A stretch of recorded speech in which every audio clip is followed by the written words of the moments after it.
अस्सलाम वालेकुम, आदाब। वर्ल्ड न्यूज़ को लेकर मैं खलील फरहाद हाजिर हूं। आइए देखते हैं दुनिया भर की अहम खबरें। सबसे पहले हेडलाइंस। हिजबुल्लाह कारकुनों पर किए गए पेजर अटैक की तरह ईरान में भी इसराइल ने रची ऐसी ही साजिश। रूसी न्यूज एजेंसी का दावा, ईरानी हुक्काम ने इसराइल की खतरनाक साजिश को बना दिया नाकाम। गजा में जंगबंदी मुआहदे के चंद ही घंटों बाद इसराइल ने गजा पर बरसाए बम। कम से कम 73 फलस्तीनी शहीद। अल-कसाम ब्रिगेड ने दी इसराइल को वार्निंग।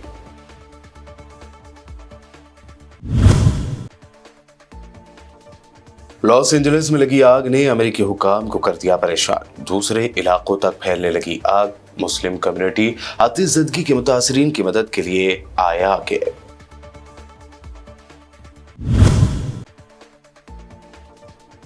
मौत से नहीं लगता डर, असदुद्दीन ओवैसी का न्यूज चैनल को इंटरव्यू। हजरत अली के कौल को सुनाया। एनडीए और इंडिया अलायंस दोनों की मुखालिफत करते हुए कहा, मैं नहीं रखता कोई दोहरा चेहरा।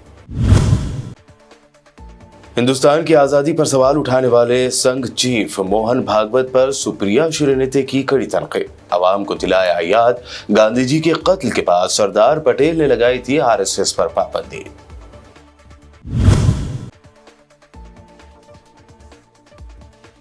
और एक्टर सैफ अली खान पर हमला करने वाले मुलजिम को हिरासत में लिए जाने की खबर। सीसीटीवी फुटेज से चेहरे की हुई शनाख्त। बेड रेस्ट पर हैं बॉलीवुड एक्टर। और पेश है खबरों की तफसीर। लेबनान में हिजबुल्लाह कारकुनों पर इसराइल के पेजर धमाकों से दुनिया हैरान रह गई थी। इसी तरह का हमला ईरान में भी किए जाने की रूसी न्यूज एजेंसी ने दावा किया है। रूसी खबर रसा एजेंसी ने दावा किया है कि ईरानी एटमी तंसीब पर पेजर धमाकों की तर्ज का हमला करने की साजिश रची गई थी, ताहम ईरान के हुक्काम ने इसे नाकाम बना दिया है। रूस की सरकारी खबर रसा एजेंसी तास ने ईरान के नायब सदर जवाद जरीफ का हवाला देते हुए बताया है कि यूरेनियम अफजोदगी के लिए इस्तेमाल होने वाले गैस सेंट्रीफ्यूज के प्लेटफॉर्म में बम प्लांट किया गया था, जिसे नाकारा बनाया गया। जवाद जरीफ ने इस कार्रवाई के पीछे इसराइल के मुलविस होने का इशारा भी दिया। जवाद जरीफ ने ईरानी मीडिया को इंटरव्यू देते हुए लेबनान में होने वाले पेजर धमाकों पर बात की। उन्होंने कहा कि इसराइल को पेजर धमाकों की तैयारी के लिए बहुत वक्त लगा, लेकिन शायद पाबंदियों की वजह से ये धमाके मुमकिन हुए। गजा में जंगबंदी मुआहदे के ऐलान के कुछ ही घंटों बाद इसराइल ने मकबूजा पट्टी पर तबाहकुन हमले करके आलमी बिरादरी को चैलेंज दिया है। गजा की सिविल डिफेंस एजेंसी के मुताबिक इसराइल और हमास के दरमियान जंगबंदी के मुआहदे के ऐलान के बाद इसराइली हमलों में कम से कम 73 फलस्तीनी शहीद हुए। एजेंसी के तर्जुमान ने बताया कि जंगबंदी के ऐलान के बावजूद हमले नहीं रुके हैं। इसराइल की जानिब से हमले गजा पट्टी के मुख्तलिफ इलाकों में किए गए, जिनमें 73 फलस्तीनी सिर्फ गजा में शहीद हुए हैं। उधर हमास ने इसराइल को खबरदार किया है कि जंगबंदी ऐलान के बाद किए जाने वाले हमले इसराइली होस्टेजेस की जानों को खतरे में डाल रहे हैं। हमास के अस्करी विंग अल-कसाम ब्रिगेड्स के तर्जुमान अबू उबैदा ने आज जारी होने वाले अपने बयान में कहा है कि जंगबंदी मुआहदे के ऐलान के बाद इसराइल ने जिन एरियाज पर हमले किए, उनमें से एक एरिया पर खातून मगवी भी मौजूद थे। अबू उबैदा ने कहा कि इस खातून का नाम जंगबंदी के पहले फेज में रिहा किए जाने वाले होस्टेजेस की लिस्ट में शामिल था।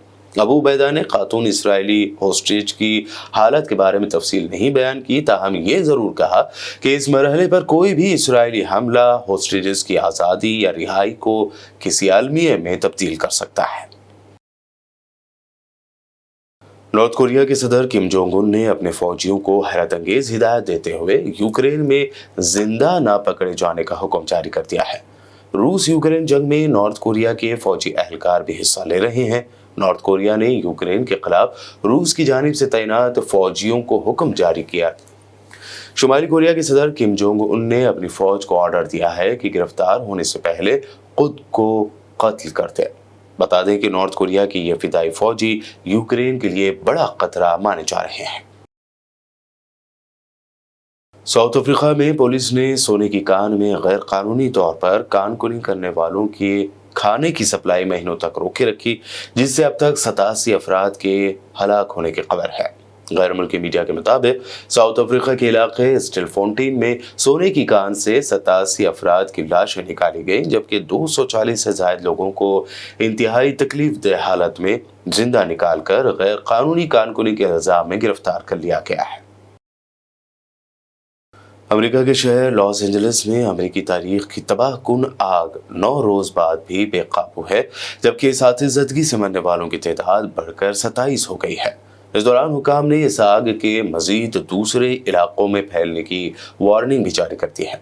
रेस्क्यू टीमों को तेज हवाओं के सबब आग बुझाने में मुश्किलात का सामना है। इस दरमियान अमेरिकी रियासत कैलिफोर्निया के शहर लॉस एंजलिस में लगी आग से तबाह होने वाली इमारतों का मलबा हटाने पर बैन लगा दिया गया है। हुकाम का कहना है कि इमारतों के मलबे, राख और गर्द में भारी धातें और दीगर खतरनाक कंटेंट शामिल हो सकता है। ये खतरनाक कंटेंट सांस के जरिए स्किन पर लगने से या पीने के पानी में शामिल होकर जिस्म में दाखिल हो सकते हैं, जो इंसानी जिंदगी के लिए बड़ा खतरा है।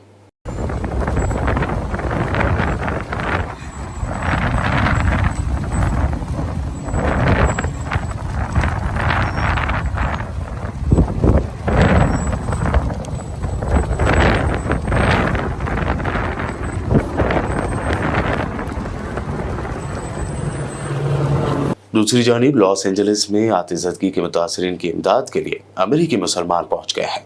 मुस्लिम फलाही तंजीम इकना रिलीफ के CEO अब्दुल रऊफ खान ने मुतासरा इलाके का दौरा करके ऑपरेशन की निगरानी की।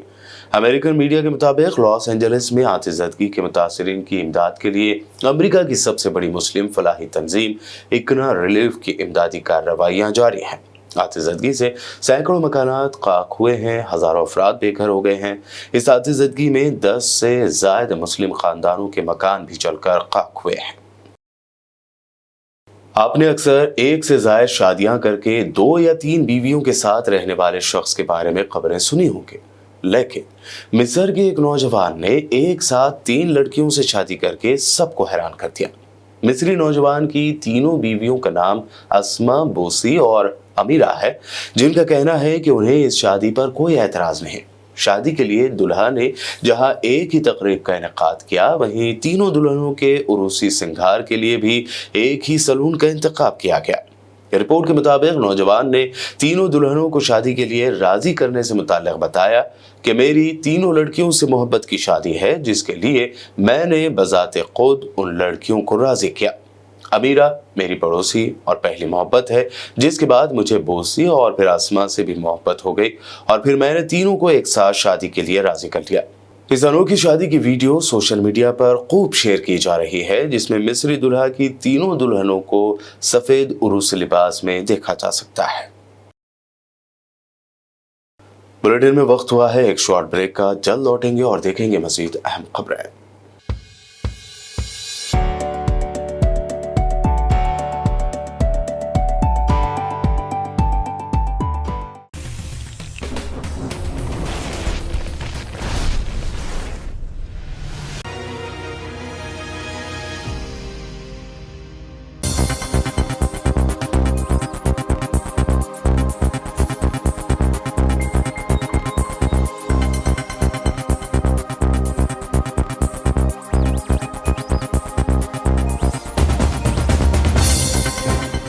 ब्रेक के बाद आगे बढ़ते हैं और अब देखते हैं मज़ीद अहम खबरें।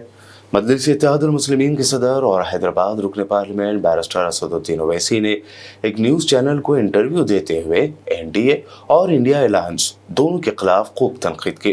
उन्होंने कहा कि मैं इंडिया और NDA दोनों अलायंस के खिलाफ हूँ। मैं कोई दोहरा चेहरा नहीं रखता। बीजेपी का चेहरा RSS है। आइडियोलॉजी की बुनियाद पर मैं ये कह सकता हूँ कि समंदर के 2 किनारे कभी एक नहीं हो सकते हैं। इंडिया अलायंस ने 6 महीने पहले एक साथ मिलकर लोकसभा इलेक्शन लड़ा और अब बिखर गया। असदुद्दीन ओवैसी ने कहा कि सियासत में रहकर आप अपने आप को कितना बचाएंगे, सिर्फ अल्लाह से डरना चाहिए। उन्होंने कहा कि जिनको इख्तिदार मिला है वो मुल्क को किस रास्ते पर ले जा रहे हैं, ये सब लोग देख रहे हैं।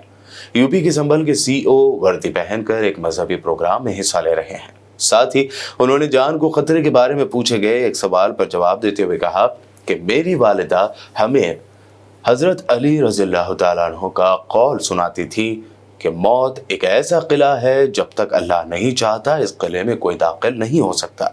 हमारा मानना है कि जिस दिन मौत का वक्त आया तो उसे दुनिया से जाना ही होगा।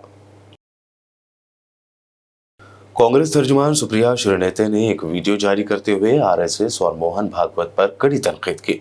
साथ ही उन्होंने आवाम को याद दिलाया कि किस तरह बाबा कौम महात्मा गांधी के बेईमाना कत्ल के बाद फसाद, अफरा तफरी और दहशत फैलाने के लिए सरदार पटेल ने आरएसएस को बैन कर दिया था। जिस संगठन को सरदार पटेल ने महात्मा गांधी की निर्मम हत्या के बाद दंगा, आतंक और अराजकता फैलाने के लिए बैन किया था, अगर उसी संघ का प्रमुख हमारे स्वतंत्रता संग्राम को, हमारी आजादी की जंग को, हमारी स्वतंत्रता और हमारे संविधान को ही नकारे, तो क्या आपको जरा सा भी आश्चर्य होता है? मुझे तो नहीं होता। मुझे दुख जरूर होता है और इस बात का दुख होता है कि इस देश में इस कदर नफरत फैला दी गई है, ऐसा माहौल बना दिया गया है कि आज मोहन भागवत जैसे आदमी की हिम्मत है कि वो इस देश की आजादी पर सवाल उठाकर ये कह सक रहे हैं कि हम 1947 में आजाद ही नहीं हुए थे। अच्छा, अगर आजादी नहीं मिली तो स्वतंत्रता की लड़ाई किससे लड़ी गई, क्यों लड़ी गई? रानी झांसी से लेकर भगत सिंह, राजगुरु, सुखदेव, अशफाकुल्ला खान जैसे लोगों ने अपने प्राणों की आहुति किसकी आजादी के लिए दी? लाला लाजपत राय ने कहां की आजादी के लिए लाठियां खाई? पंडित नेहरू ने अपनी जवानी के 10 साल जेलों में कहां की आजादी के लिए बिता दिए? किस आजाद देश की नींव रखी थी उन्होंने? सरदार पटेल देश में आए वापस वकालत छोड़कर किसके स्वतंत्रता संग्राम में शामिल होने, और किस आजाद देश में तमाम रियासतों और रजवाड़ों को उन्होंने जोड़ डाला था? बाबा साहब ने किस आजाद देश के लिए संविधान बनाकर सबको बराबरी का दर्जा दिया, और तो और महात्मा गांधी ने सत्य और अहिंसा के बल पर किसको उखाड़ फेंका था, किसको आजादी दिलाई थी? लाखों करोड़ों भारतीयों ने ब्रिटिश हुकूमत को किस देश से खदेड़ दिया था? हमारी आजादी, आजादी का आंदोलन, संविधान के ऊपर जो सवाल उठाए हैं मोहन भागवत ने, वो वस्तुतः देशद्रोह है। इनकी दिक्कत यह है कि आजादी में इन्होंने अपनी छोटी उंगली का नाखून तो कटाया नहीं, पूरे आंदोलन में इनका कोई योगदान नहीं था, ये तो मखबूरी कर रहे थे, माफीनामे लिख रहे थे, इसलिए ये उस इतिहास को ही नकार देना चाहते हैं। असल में तो इन लोगों को इस देश की आजादी से, स्वतंत्रता संग्राम से, संविधान से नफरत है। जिन्होंने संविधान की प्रतियां जलाई हो, जिन्होंने बाबा साहब के पुतले फूके हों, जिन्होंने 53 साल तक तिरंगे का बहिष्कार किया, वो ना आजादी को समझ सकते हैं, ना देश के संविधान को समझ सकते हैं। असल में इनके अंदर एक कुंठा है, और कुंठा यह है कि इनके पास एक भी ऐसा आदर्श नहीं है जिसका इस पूरे देश में सम्मान हो। इनके आदर्श तो अंग्रेजों की मुखबिरी करते थे, माफीनामे लिखते थे, अंग्रेजों का साथ देते थे, बताते थे कि कैसे 1942 का भारत छोड़ो आंदोलन, उसका कैसे दमन किया जाए। इनको आजादी से इसलिए भी दिक्कत है कि आजादी के बाद देश में संविधान बना, और संविधान ने उन सब लोगों को बराबरी का दर्जा दिया जिनका ये सदियों से शोषण करते आए थे। दिल्ली के एम्स में शरीक मरीजों के रिश्तेदारों से कांग्रेस कायद राहुल गांधी ने मुलाकात की है। राहुल गांधी मरीजों से जहां मिजाज पुरसी करते हुए नजर आए, उन्होंने मरीजों को पेश आ रही परेशानियों के बारे में भी दरियाफ्त किया। मरीजों के साथ नामुनासिब रवैये को लेकर उन्होंने मोदी और केजरीवाल सरकार पर तनकीद भी की। राहुल गांधी ने एम्स में इलाज करा रहे लोग जो रात को फुटपाथ और सबवे पर लेटे हुए थे, उनसे भी बातचीत की है।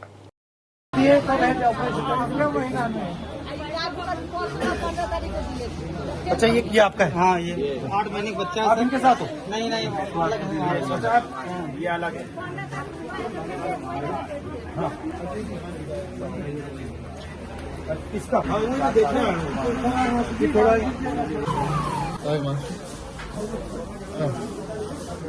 एक्टर सैफ अली खान पर हमला करने वाले मुलजिम को लेकर बड़ा इंकशाफ हुआ है। सीसीटीवी फुटेज से मिली जानकारी के मुताबिक मुलजिम वाकये की रात 1:38 पर सीढ़ियों से चढ़कर सैफ के घर पहुंचता है और वाकये के बाद उसी रास्ते से रात के 2:33 पर लौट जाता है। इसके जाने और आने के वीडियो सामने आए हैं। इन वीडियो से ये समझा जा रहा है कि सैफ के घर पर हमलावर करीब 50 से ज्यादा मिनट तक रहता है और इसी दौरान वो सैफ अली खान पर चाकू से हमला भी करता है। फिलहाल सैफ अली खान को बेड रेस्ट का मशवरा दिया गया है। इस दरमियान ये खबर भी सामने आ रही है कि सैफ अली खान केस में एक मुश्तबा को हिरासत में लिया गया है। शायद वो वही हमलावर हो सकता है जिसकी तस्वीरें सीसीटीवी फुटेज में रिकॉर्ड की गई। ताहम अभी तक पुलिस की जानिब से इस बारे में कोई बयान सामने नहीं आया है। वहीं एक और खबर ये भी सामने आ रही है कि बॉलीवुड के एक और एक्टर शाहरुख खान के घर की भी रेकी किए जाने की मीडिया ने रिपोर्ट दी है। दिल्ली में कल कांग्रेस ने अपनी गारंटीज को जारी किया था। इसी में से एक थी 300 यूनिट बिजली फ्री स्कीम। इसी को लेकर कांग्रेस कायद पवन खेड़ा ने समझाया कि ये स्कीम आखिर किस तरह की है। दंगों में झोंकने वाली पार्टियां और दंगों से मुंह छिपाने वाली पार्टी भी है। कांग्रेस पार्टी जो सबको साथ लेकर चलने की कुव्वत रखती है, का अनुभव रखती है, उसको समझ में आता है कि ये सतरंगी देश में हर रंग का महत्व है। जब कांग्रेस पार्टी आपके सामने अपनी गारंटीज रखती है और आंखों में आंखें डाल के बोलने की हिम्मत रखती है कि साहब हम ये गारंटीज पूरी करेंगे, तो देश सुनता है, दिल्ली सुनती है। आपके माध्यम से दिल्ली के लोगों को मैं फिर से आग्रह करूंगा कि आप सबकी सुन लीजिए और फिर तुलना कीजिए किसने आपके कंधे से कंधा मिलाकर आपके दुख दर्द को बांटा, आपकी छोटी से छोटी ज़रूरत को। मुझे याद है शीला जी की सरकार थी, प्याज की कीमत बढ़ गई थी। हर एमएलए के इलाके में, आपको भी याद होगा, काफ़ी चेहरे मैं जानता हूं, टेम्पो चलाए, सस्ती दर पे प्याज बिकवाए। ऐसा अनेक बार किया। थोड़ी सी भी मुसीबत अगर दिल्ली पे आती थी तो हमें सुबह 6 बजे शीला जी का फोन आ जाता था, या आज थोड़ा जल्दी आना है, मीटिंग है, और फिर उसी वक्त एक्शन। कौन क्या करेगा, शाम को फिर रिव्यू। वो 15 साल कैसे गुजर गए हमें पता ही नहीं चला। लोग कहते हैं सत्ता में थे, सत्ता का कोई सुख नहीं था उस वक्त, परेशान रहते थे। लेकिन आज जब पीछे मुड़कर देखते हैं तो एक संतुष्टि भी होती है। काम करने का जो अनुभव मिला, सीखने को मिला, काम करने का एक अलग आनंद आता है, वो उस वक्त हमें मिला। और दिल्ली की जनता ने भी 3 टर्म्स से हमें नवाजा, इसमें कोई शक की बात नहीं। आम आदमी पार्टी कन्वेनर अरविंद केजरीवाल ने दिल्ली इलेक्शन के पेश नजर अपनी पार्टी की जानिब से बड़ा वादा कर दिया है। उन्होंने वादा किया कि दिल्ली में फिर एक मर्तबा आपकी सरकार बनने पर स्कूल कॉलेज के स्टूडेंट्स के लिए बस में फ्री ट्रैवल, जबकि मेट्रो में किराए में रियायत दी जाएगी। जैसा कि आप जानते हैं, आम आदमी पार्टी और हमारी सरकार सबसे ज़्यादा तवज्जो शिक्षा को देती है, क्योंकि पढ़ेंगे तभी आगे बढ़ेंगे, देश पढ़ेगा तभी आगे बढ़ेगा। और ऐसे बहुत गरीब लोग हैं, गरीब बच्चे हैं, जिनकी शिक्षा इस वजह से छूट जाती है क्योंकि उनके पास स्कूल कॉलेज जाने के लिए पैसे नहीं होते। तो एक सबसे बड़ा ऐलान आज मैं ये कर रहा हूँ कि हमारी सरकार बनने पे स्टूडेंट्स को भी बस में सफ़र फ्री दिया जाएगा। अभी महिलाओं को तो फ्री बस का सफ़र है, तो जो फीमेल स्टूडेंट्स हैं उनको तो इसका फ़ायदा मिलता है, लेकिन मेल स्टूडेंट्स को नहीं मिलता। लेकिन दिल्ली के अंदर हम देखते हैं कि बहुत सारे स्टूडेंट्स, अधिकतर स्टूडेंट्स मेट्रो का इस्तेमाल करते हैं। मेट्रो दिल्ली की लाइफलाइन है और मेट्रो बहुत महंगी हो गई है। एक आम स्टूडेंट उसे अफोर्ड करने में बहुत उसे तकलीफ होती है। मेट्रो दिल्ली सरकार और केंद्र सरकार का 50-50 वेंचर है। प्रॉफिट होता है तो 50-50 शेयर होता है, लॉस होता है तो 50-50 शेयर होता है। जितना कैपिटल इन्वेस्टमेंट होता है वो भी 50-50 शेयर होता है। तो मैंने आज प्रधानमंत्री जी को चिट्ठी लिखी है कि हमें स्टूडेंट्स को 50% कंसेशन देना चाहिए मेट्रो के फेयर में, और इसकी वजह से जो खर्चा आएगा रियायत देने की वजह से, उस खर्चे को दिल्ली सरकार और केंद्र सरकार के बीच में 50% 50-50 के रेशो में शेयर किया जाए। ये बिल्कुल जनहित का मामला है, इसमें कोई राजनीति नहीं है और ना राजनीति होनी चाहिए। और मैं उम्मीद करता हूं कि हमारे बच्चों के लिए, युवाओं के लिए प्रधानमंत्री जी इसे ज़रूर स्वीकार करेंगे और चुनाव खत्म होने के बाद हम बसों में फ्री बस सफ़र कर देंगे स्टूडेंट्स का, और मेट्रो के अंदर 50% कंसेशन बच्चों को हम देंगे। तो ये एक बहुत बड़ी घोषणा दिल्ली के स्टूडेंट्स के लिए है। मैं उम्मीद करता हूं कि दिल्ली के स्टूडेंट्स इसका स्वागत करेंगे और एक खुशी लेके आएगा उनकी ज़िंदगी में। बुलेटिन के आखिर में हेडलाइंस पर डालते हैं एक और नजर। हिजबुल्लाह कारकुनों पर किए गए पेजर अटैक की तरह ईरान में भी इसराइल ने रची ऐसी ही साजिश। रूसी न्यूज एजेंसी का दावा, ईरानी हुक्काम ने इसराइल की खतरनाक साजिश को बना दिया नाकाम। गजा में जंगबंदी मुआहदे के चंद ही घंटों बाद इसराइल ने गजा पर बरसाए बम। कम से कम 73 फलस्तीनी शहीद। अल-कसाम ब्रिगेड ने दी इसराइल को वार्निंग।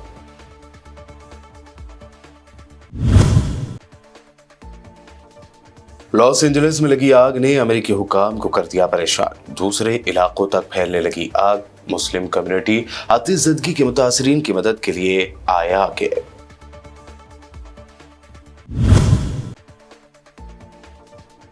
मौत से नहीं लगता डर, असदुद्दीन ओवैसी का न्यूज चैनल को इंटरव्यू। हजरत अली के कौल को सुनाया। एनडीए और इंडिया अलायंस दोनों की मुखालिफत करते हुए कहा, मैं नहीं रखता कोई दोहरा चेहरा। हिंदुस्तान की आजादी पर सवाल उठाने वाले संघ चीफ मोहन भागवत पर सुप्रिया श्रीनेते की कड़ी तनकीद। आवाम को दिलाया याद, गांधी जी के कत्ल के बाद सरदार पटेल ने लगाई थी आरएसएस पर पाबंदी।